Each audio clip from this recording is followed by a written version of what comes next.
Okay, so got done with the ballot here, and it's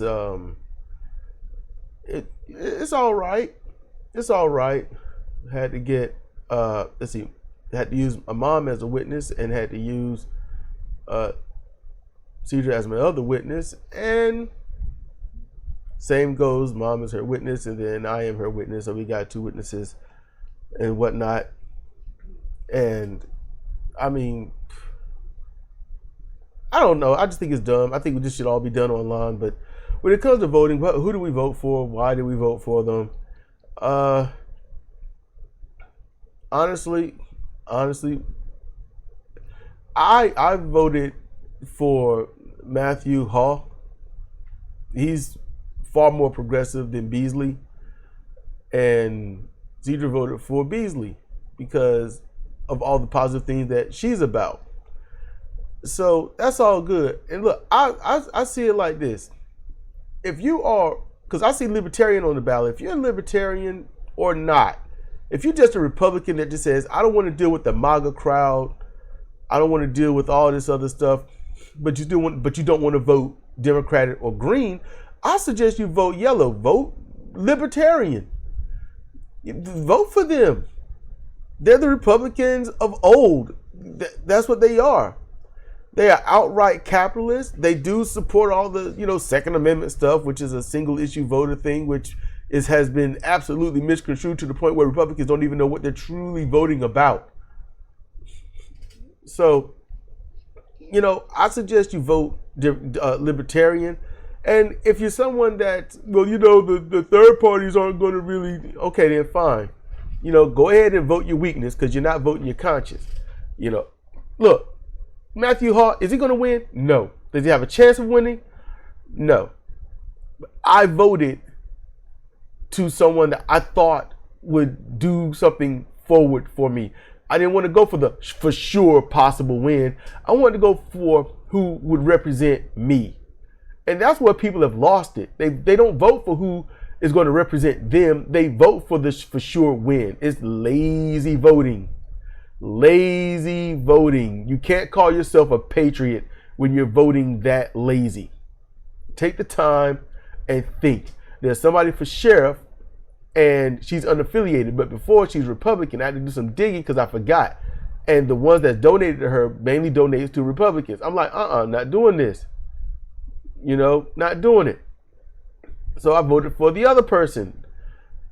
He seems like a decent person before, but times change and whatnot. I suggest if you're a Democrat and you're tired of the same old thing, same old, and nothing really getting done, no matter who you vote for that's Democrat, nothing changes. Your life doesn't improve. Vote for Green Party, win in where you can. Green Party was only up there in one area, so that's where it got it.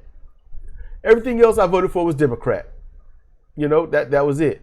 And if I did, actually there is, I think, a Republican I voted for, and that was soil and water conservation. I think one's a Democrat. Yeah, one's a Democrat and one's a Republican. But that was a couple of years ago. I don't know how it is today.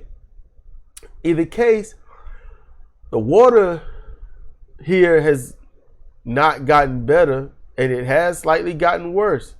I wouldn't know who else to write in, so I just voted for them too. Keeping it real, keeping it 100. So I suggest if you're a Republican and you're just tired of the crazy MAGA hats and stuff like that, vote Libertarian. And then where there is no option of Libertarian and no write-in option, vote Republican. If you're a Democrat, you're tired of all the crap, where you can find it, vote Green Party or something like that. If in your area, the Science Party or something, And on the other side where, just to continue, and if you are, just don't be a lazy voter. That's all I ask. Don't be lazy. This isn't about sticking it to the other side, no matter which side you're on. This is about your personal life. Will voting for these people improve your quality of life? That's more important than will these people show that I'm sticking it to the other side. I'm voting for mine because that's what I do. No, vote for a better quality of life. And then on the other side, hey, it might talk about expanding schools and things like that, building schools, expanding schools, museums, or architecture, or art galleries, or something. You know something? It might say levy taxes. In other words, increase your taxes to get these things done. In other words, what they're saying is, so that they don't have to dole out more money, it can be supplemented by taking it from you. Yeah, I get that. But vote in favor of that stuff. It's all right. Vote in favor of that stuff. It's a lot better than voting for, hey, let's make oil companies richer, you know? It's better than that. I say vote your conscience. Vote what agrees with you, not what you agree with. Be forward thinking in what you do. You know, kill the tribalism. It's not going to help you. It never has. It never will. And I mean that. So that's how we voted. I voted green for Senate. SIDRA voted blue. And I think all of you should vote respectively to your conscience and whatnot. Because I'm going to tell you, SIDRA and our vote in our heads, they're right. She agrees with me and I agree with her. I really do. And you probably got some angry words against me. Hey, throw them on down there. But I just say keep it a little respectful. Because I might want to respond, you know. And you might actually change my mind on something. You never know. I know 3 people have changed my mind on things. So, you know, that's it. Talk to you later.